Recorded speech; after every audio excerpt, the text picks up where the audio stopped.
I, as of this afternoon, have fully played through South of Midnight. Ooh, South of okay. Midnight, yeah, I'm very excited about it. South of Midnight is a Game Pass Day One game for those that do have Game Pass. It is on Xbox as well as on PC and Steam as well. It is not on PlayStation, so I'm actually quite happy that I scooped up an Xbox last year. And honestly, one of the reasons why I picked up an Xbox last year was from the announcement of this alongside Expedition 33. Um, Yeah. the game is created by Compulsion Games. The only other game I know of from Compulsion Games, I think, is We Happy Few. I've watched some gameplay of it, never played it myself, but I've heard really good things about it. And for those that don't know exactly what South of Midnight is, it's a gothic fantasy American Deep South based game. It focuses around a character that is named Hazel, and it immediately plunges you into a journey right after a hurricane that devastates her hometown of, I believe it's pronounced Prospero. Mm-hmm. Prospero. Mm. Um, but the whole game is really watching your house because her house is literally on stilts on a river somewhere, and it feels very Louisiana-esque. Like it's very boggy. um and as the hurricane hits, you see her house that's on stilts on a river immediately crash into the river and float away with her mother inside of it, trying to chase after her. As you go through the very beginnings of the game, you learn a little bit about a magical lore known as being a weaver, which is someone that is a mender of broken bonds and spirits. The whole premise is really going across different encounters of mythical creatures based on Southern American legends. As she confronts each and every single one of them, is really helping kind of untangle their trauma and their past and learning about the folklore of each individual person while you're on the search of finding your mother. The game itself is very much a tried and true platformer game with a little bit of hack and slash involved. It's a very linear game where you're literally just kind of going from point A to point B, and it's very systematic in a lot of it, where you're traversing across this linear path, doing a lot of maneuvering and jumping, climbing, things of that nature, and then you'll come across like essentially what's kind of like an enemy arena. And when you enter in these enemy arenas is when you'll actually do your fighting once you've completed beating all of the enemies that are in there. You'll literally unravel essentially part of the trauma that's happening in the area because of whatever folklore creature is in that chapter. And I personally I loved it. Like it felt very much like playing a game that I personally I love platformers and I love story driven games, and it felt like playing a PS2 game but with 2025 graphics and 2025 depth of emotion and story and everything else. Um, I I've seen a lot of people complain about the gameplay itself of this game, saying that it's very repetitive and it's very much just doing the same thing over and over and over. And for me, it really, I never really experienced that myself. I think this game does a great job of helping you kind of level up your gear with some very minimalistic RPG elements of being able to collect these things called floofs, which essentially are just like kind of like off the beaten path of the linear path that you're going. You'll find these random floofs. Collect enough, you're able to upgrade your equipment that you have. And it felt like every chapter I was unlocking something new. So every time I would start doing new fight sequences, I had one new thing I would be able to add to the table, and you can. This is a game that you could go into each fighting arena. You could just button mash X the entire time, and you would be able to get through it. Um, and if you want to play that way, you're probably going to find it to be a little bit dull and repetitive.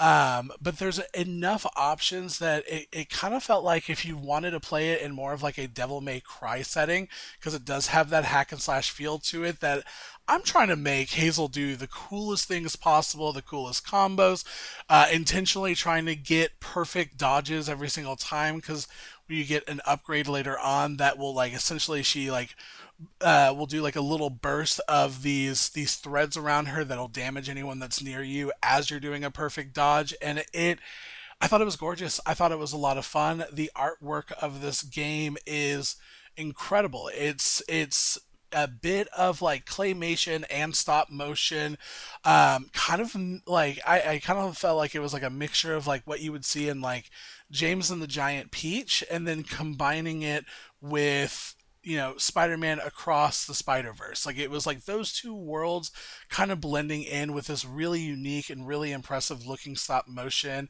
aspect to the art, and it was the art style on top of that felt very reminiscent of Psychonauts to me. Like it was like Mm. like Psychonauts with like a little Tim Burton-y aspect to it, but it was set in the South. Like it's a very unique art approach to it that I personally resonated a lot with. I know I haven't talked a lot about it on the podcast, but one of my favorite platformers of all time is Psychonauts. It's in my top three favorite games that ever came out on the PS2. So stop motion is on by default in cutscenes, but you can Right. turn it off for gameplay. Are you Mhm. leaving? Did you leave it on or did you turn it off? I kept mine on because especially like as you traverse through the game, there will be moments where you'll see some of these really larger than life folklore creatures in the background, and just seeing that kind of shudder emotion on them, or when you stop the game and just kind of look around at your surroundings and you can see Hazel's arms swaying in that stop motion. It's really gorgeous to look at. I think the only setting change that I made as far as like visual is and this is not just specifically for South of Midnight thing, this is just what I do with almost every game. I traditionally turn off the blur effect whenever you're moving the camera angles. Motion Um, blur. Yeah. yeah, I always turn off motion blur. That's really the only modification that I had made to it. And I will say, like, Yeah. me playing through this game, like, it felt like it ran really smooth all throughout. Like, I think I only came across like one random little glitch, and it was from throwing something that kind of got caught in a corner, and I had to just like Mm. redo it. That was pretty much the only bug I came across. Um, but the story itself and the core story of Hazel on this journey to find her mother and to come across so many different significant folklore stories that are set in the South was really impressive. It's an incredibly emotional game. I can confidently say that there were multiple times towards the end of the game that I choked up, and once I did fully cry. It was absolutely amazing. Something I know I've seen a lot of people praise this game on, and I can fully confirm with it is the music from this game. I'm originally from Texas, and I grew up in Plano, DFW area my whole life, and I remember when I was in middle school is when Hurricane Katrina hit, and because of that, millions of people were displaced in Louisiana and moved to different parts of the country, a lot of which moved to Texas and a lot of which moved to the DFW area. And that was really when I got to learn more about more deep South culture, Louisiana culture, Louisiana music and jazz and everything else, and it itched the scratch I didn't realize that I had, and it the timing that they do for a lot of these songs where a lot of these songs that play through not just the background music, which is incredible itself, but when you're kind of at a more emotional or peak moment in a chapter, it'll change to like an actual song at times where it has actual vocals that correlate to what you're doing in the game that just really add this emphasis on top of everything else. Whatever you know version that you listen to your video games, whether if it's just like on your TV or whatever it may be, sounds incredible. But if you have a surround sound system or if you have a really nice headset that's got the full 360 and everything else, I highly recommend doing that. Like I had played originally through my TV. Mm. During the last four chapters of the game, I put on my headset because I got myself a nice headset that's got like full Bose bass and effects and everything else, and it was just like jaw dropping how incredible and deep the music sounded that correlated with the game. You know, Um, to me, it looks like a PS3 era action adventure game, but I mean that in a good way. You know, no, I mean, I agree. yeah, I mean that in like the. It's been a while since we've had that kind of thing. Really, I Yeah, mean, some games like Astrobot kind of scratch that itch, but not exactly the same. We had. It's been a while since we've had like a Jack and Daxter type game. You know what I yeah, mean? and that's very Yeah, much what this kind of felt like to me. Is it felt yeah, like we were going back to a Jack and Daxter or a Sly Cooper or the yeah, original yeah. Ratchet and Clank styled games, but it was just amazing. It was just amazing, and the amount of attention and detail that they really went into the culture. That you hear all these different accents from all these different characters, and they're all very clearly Southern, but you can from somebody who spent a lot of time across the Mason Dixie area, you can hear different tones and different dialects from different parts of the South, and you hear the differences in different characters throughout the game. And I thought that was so cool for me. For somebody that grew up in the South, like that was just such an amazing thing. And some of the jokes that they make, like there's a giant catfish that you come across very early on in the game, and jokes like don't leave me around here too long because somebody may fry me up and serve me with a side of grits. Like I almost peed myself laughing when I heard that, and I'm like, this is phenomenal. Like I love this. There's been a lot of context, especially this past year, over wokeness in games and DEI-ness in games, and I know this is definitely not helping those that that have a problem with wokeness or DEI in games, but to see such an incredible Yeah, God, how dare a representation. game based in Southern folklore have a black protagonist? I exactly, but like the fact Come that on. this game was so heavily deep in Black Southern culture was amazing. Like, and I personally cannot speak on a personal level, because I am what you would call a Southern white boy. That's not to say that I exclusively hung out with Southern white boys. And to get to hear and see things that I've heard and have seen from my friends, is it was just amazing to be able to see in the game. I loved it. I really did. It was a tearjerker of an end. The progression that each character that you come across really has is amazing. There's some twists and there's some turns, and it plays beautifully. And on top of that, as much as I enjoy my incredibly lengthy RPGs, as I've eloquently said, 140 hours and Kingdom Come Deliverance 2, this is not a long game. It's only, I would say, it's probably about a 12 to 14 hour long playthrough. I was about 12 hours when I completed the game. And I kind of bum rushed during the last like four chapters because I wanted to be able to complete it to be able to talk about it on today's podcast. If you're a completionist that's trying to trophy hunt and all of that, I could see this probably taking about 20-ish hours. And it was a breath of fresh air. It was something that I played this, I would say probably over three different days. I played a few hours one day, a handful of hours second day, and then I grinded through the last bit of it today, and it felt like a Nice. perfect length. Felt like a perfect length for the story that they were trying to tell. This is a game that, to me, feels like it's got replayability to it. Not only because the story is incredible and I just had so much fun, but there's also customization for the type of difficulty that you want to have going into it.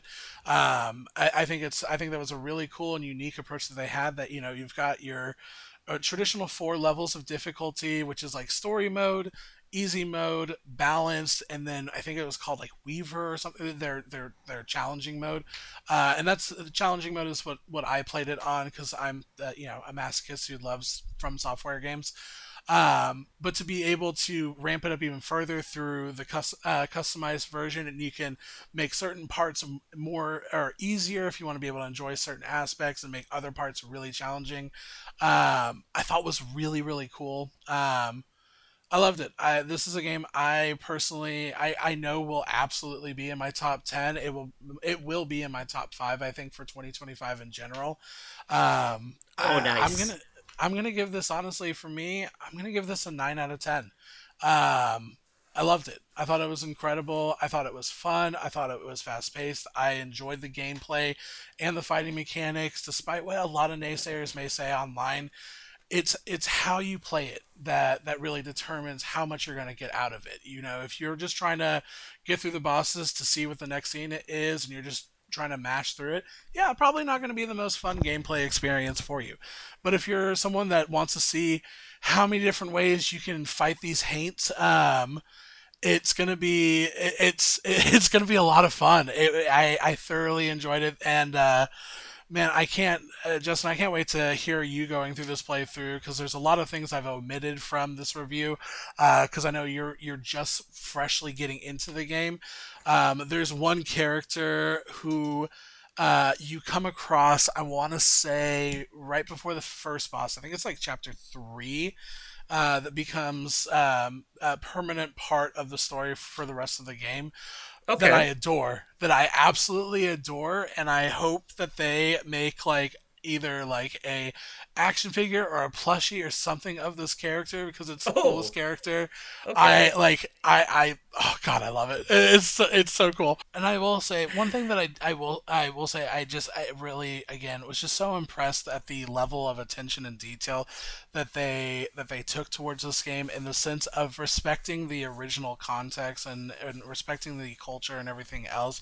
It's just small little nods that I learned as a kid growing up. Like a big focal part throughout the game is something called a bottle tree.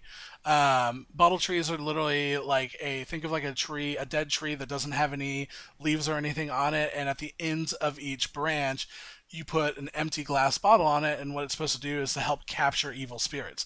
Okay. This is something that I came across growing up in like middle school, high school, where I there were a couple different bottle trees I had seen in neighborhoods growing up as a kid, and I remember having to ask my dad what it was because I had no earthly idea what the hell it was, and I was too afraid to ask anybody else.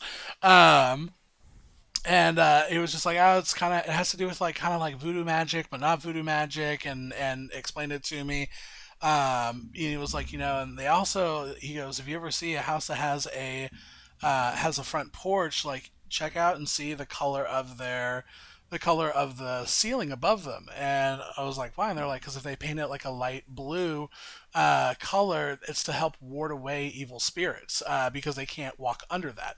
And very early on in the game, when you do come across the first bottle tree in the game, a character that is living in the house right next to it says, "Yeah, go ahead and try to stand under my porch. I've got blue right here." And I'm like, "Wow!" Like they really they've added in so many little tiny nuanced things that like it would glaze over for like the average person that doesn't live in or has lived in the South.